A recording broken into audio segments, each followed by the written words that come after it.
एक रात मौलाना जलालुद्दीन रूमी ने अपने उस्ताद हजरत शमसुद्दीन तबरेजी को अपने घर दावत दी।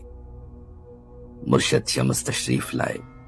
खाने के सब बर्तन तैयार हो गए तो शम्स ने रूमी से फरमाया, क्या तुम मेरे पीने के लिए शराब ला सकते हो? रूमी ये सुनकर हैरान रह गए, क्या उस्ताद भी शराब पीते हैं? शम्स ने कहा, हाँ बिल्कुल।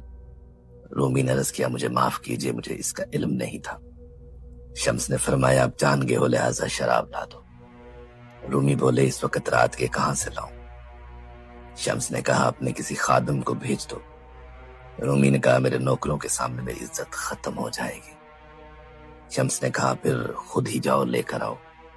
रूमी परेशान हुए, पूरा शहर मुझे जानता है, मैं कैसे जाके शराब खरीदूं?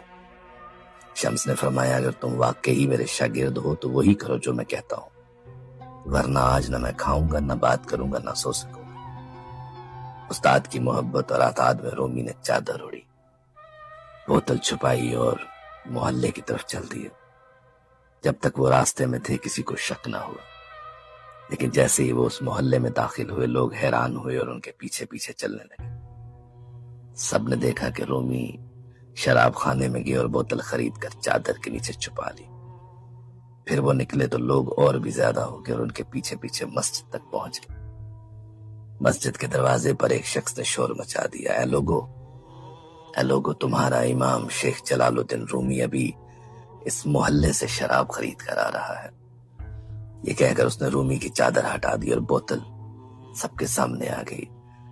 हजूम ने गुस्से में आकर रूमी के मुंह पर थूका, उन्हें मारा यहां तक कि उनकी पगड़ी भी गिर गई। रूमी खामोश रहे, उन्होंने अपनी सफाई पेश नहीं की। लोग और भी यकीन कर बैठे कि वो धोखा खा गए। उन्होंने रूमी को बुरी तरह मारा और कुछ ने तो कत्ल करने का भी इरादा कर